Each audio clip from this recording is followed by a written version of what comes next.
região que teve durante muito tempo a atividade portuária como preponderante. Depois, com a própria modernização da atividade portuária, muitos dos galpões existentes passaram a ser desnecessários, ficaram obsoletos. E aí, quer dizer, a área entrou num processo de declínio. Inclusive, também teve um processo recessivo bastante intenso. Então, o que a gente identificou ali? Identificou um potencial imobiliário fantástico. As pessoas que ainda moram lá, quer dizer, um processo de esvaziamento populacional, quer dizer, os filhos não ficaram.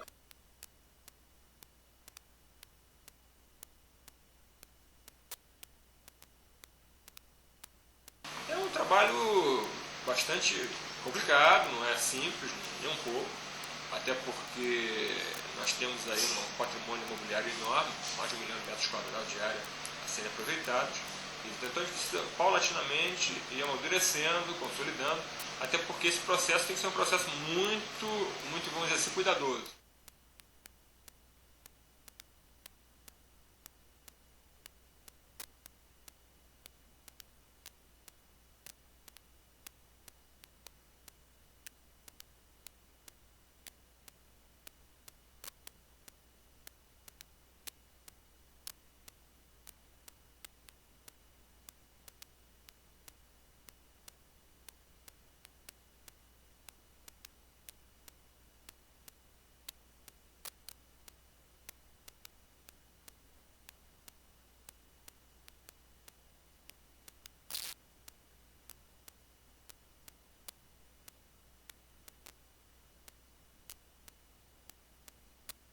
Existem várias formas de compreender esse processo que são as friches urbanas. A gente define como um conceito de vazios e ruínas, que podem ser industriais ou podem ser de outra atividade anterior. Como ocupar? Você pode manter de uma forma preservacionista, mantendo as características antigas. Você pode tombar, preservar, mas ao mesmo tempo permitir novos usos, novas utilidades para esse espaço. Você utilizar traços do passado e manter e colocar traços contemporâneos ou modernos, ou entre aspas, quando você mistura, e as pessoas costumam simplificar dizendo que são pós-modernos, você tem uma utilidade que é um novo uso, uma utilidade que pode ser mais interessante que a antiga, porque é mais produtiva, e é isso que o capital procura. Procura se valorizar e procura novos usos em antigos espaços. Então você pode ter uma atividade de shopping center, você pode ter uma atividade de escola, hospital, mantendo algumas características do que foi o antigo espaço.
O Hospital Escola São Francisco de Assis é um prédio datado de 1870. Ele foi inaugurado por Dom Pedro II como asilo da mendicidade. E é uma doação do Visconde de Pirassununga, o prédio e a rua Laura de Araújo. Quer dizer, desde o início, o São Francisco é destinado a atender uma parcela da população excluída. Órfãos, vagabundos, loucos, doentes mentais. E hoje em dia, numa atualização histórica, digamos assim, continuamos atendendo, de certa forma, uma parcela de excluídos. São pacientes HIV positivos, são idosos, ainda que saudáveis, pacientes de unidade de reabilitação com traumatismo raquimedular e outras patologias. Entretanto, ele vem atravessando de 88 para cá altos e baixos que sempre implicam numa dificuldade enorme da universidade em conseguir captar recursos para a restauração do prédio enquanto um prédio histórico tombado. Essa construção é o único panóptico genuíno na arquitetura brasileira. Ele possui uma torre central e 5 pontas na forma de estrela e ele tem um restauro caro, em torno de 20 milhões de reais. Há uma luta enorme, né, a qual eu lidero nesse momento, uma questão absolutamente de tempo, né, na direção do hospital, que é de lutar para que o São Francisco, como um prédio histórico e tombado, permaneça fiel à sua destinação original, ou seja, um lugar de acolhimento e de tratamento de excluídos. É uma tentativa forte de nos mantermos distantes de um certo movimento nacional que transforma quase todos os prédios históricos em shopping center ou em museus. Não é isso que nós queremos para São Francisco. Nós queremos manter uma certa tradição num prédio bonito, histórico, tombado, estruturado, mas que permanece fiel à sua inauguração, ou seja, um lugar de acolhimento e de tratamento de excluídos.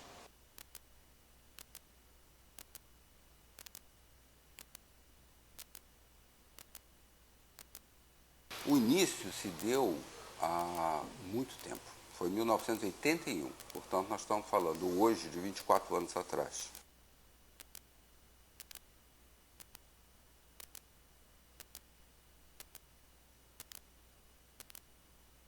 O critério que no final é fundamental é que o interior não tinha mais possibilidade de restaurá-lo na medida que os 3 blocos que compõem o conjunto, são 4 blocos, tem um da frente administrativo e 3, ele tinha um caráter fabril, era fábrica de moeda, fábrica de estampas, fábrica de enfim, era um caráter fabril. Então, para passar para o Arquivo Nacional, teria que ser totalmente modificado para atender o novo programa. E a Casa da Moeda já tinha alterado os valores fundamentais. Então, ali nós preservamos o que ainda dá origem à estrutura, os arcos, a pavimentação que divide e tal. E restauramos o exterior, a casca, vamos assim dizer, porque isso mantinha o aspecto do conjunto. Então, quem chega lá hoje vê um prédio restaurado do século XIX. Agora, internamente, ele se tornou um prédio contemporâneo. Ele recebeu um outro edifício, tendo a casca, ele recebeu um edifício de estrutura metálica, com toda a tecnologia atual para atender o programa do Arquivo Nacional. Isso foi um critério básico. Recuperar o patrimônio, recuperar as cidades, não é um problema estético, não é um problema de preservacionistas, não é um problema dos poetas, é um problema dos cidadãos, é uma questão de cidadania. Você precisa se reconhecer nas coisas de qualidade.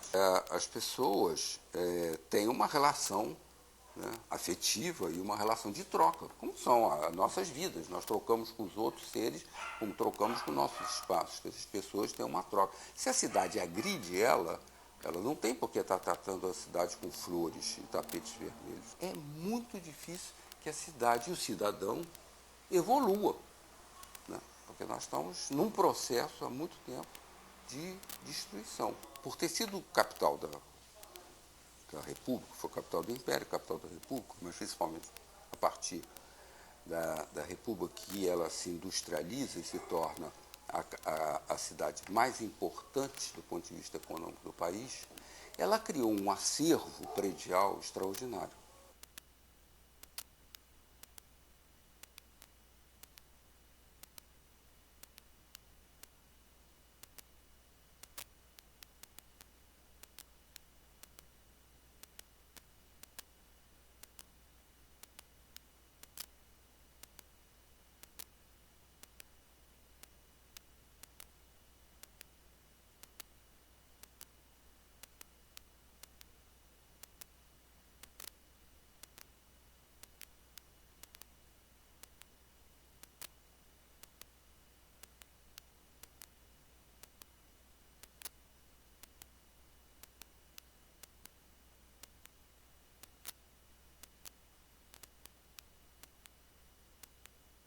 foi justamente tratar a ruína como ruína, não tentar recuperar o uso ou os usos anteriores, que basicamente foram os mesmos, foi de residência do Joaquim Murtinho e depois da Laurinda Santos Lobo, quando a casa teve mais notoriedade no ponto de vista de utilização. Mas o que se achou é que a ruína, como ruína, estava muito mais incorporada à paisagem de Santa Teresa do que qualquer tentativa que pudesse se dar de uso residencial novamente.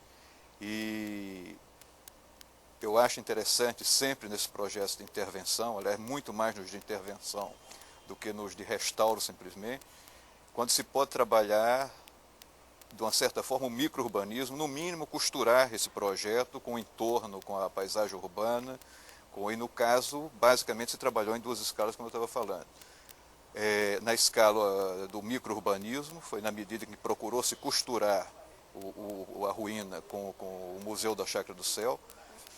Então, acho que ali se tem isso, se tem a questão urbana e a questão do restauro do imóvel em si, que neste caso é que justamente se procurou manter a característica de ruína, uma vez que o imóvel estava completamente deteriorado, e se procurou manter justamente a ambiência de ruína, né? Com musgo nas paredes, a luz natural entrando pelo telhado que já não existia, e se procurar ali, se fazer uma série de trajetos, assim, de pontos de vista especiais para a cidade do Rio de Janeiro, que é outra característica daquele local, é um fantástico mirante da cidade. Você consegue identificar na cidade do Rio de Janeiro, prédio a prédio, principalmente no centro histórico do Rio, numa distância capaz de ver características arquitetônicas e urbanísticas que de outros lugares você não tem.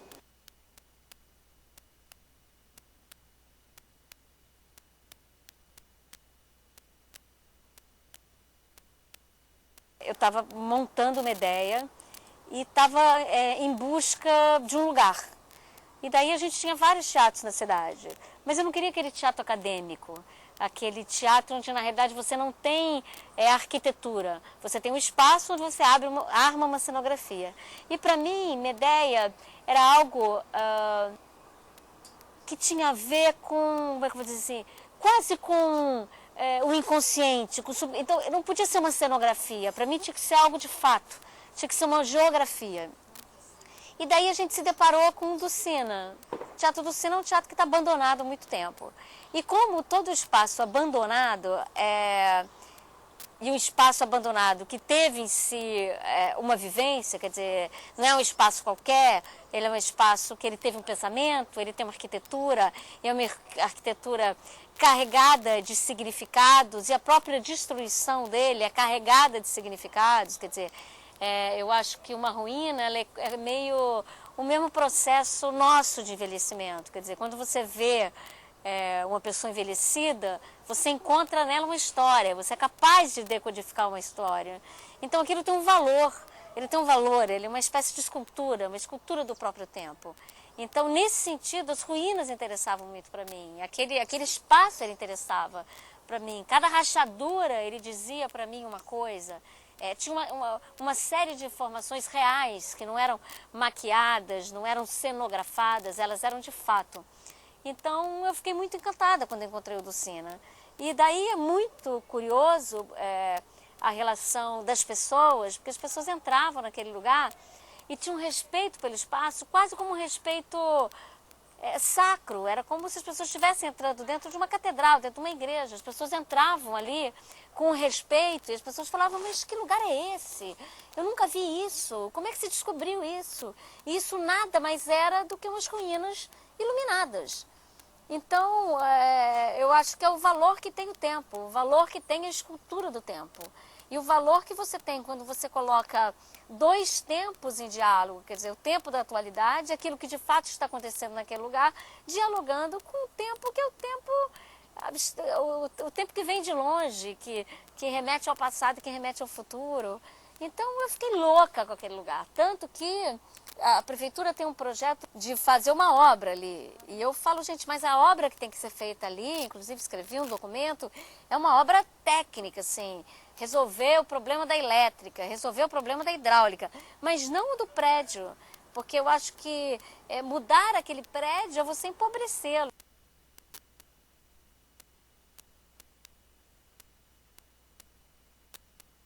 Eu acho a ruína um monumento. Eu acho que, como tudo que acontece, quer dizer, eu sou muito a favor dos monumentos. Eu acho que é importante a gente marcar as coisas. Eu acho que é importante a gente estabelecer a importância desses rituais. E eu acho que a ruína, ela é um ritual vivo, ela é um monumento, ela tem que ser tratada como tal. E ela é uma prova do momento em que passado e futuro se coabitam, né? Então, ela tem essa... Acho que quando você coloca uma ruína no século XXI, ela tem um papel que é um papel extraordinário, né? Ela tem um papel de resgate e de um papel de instigar a imaginação. A ruína é algo extraordinário, é algo que está ali, mas que tem que ser tocado, que tem que ser usado, que não deve ser um monumento imbatível, um monumento para dialogar com o presente.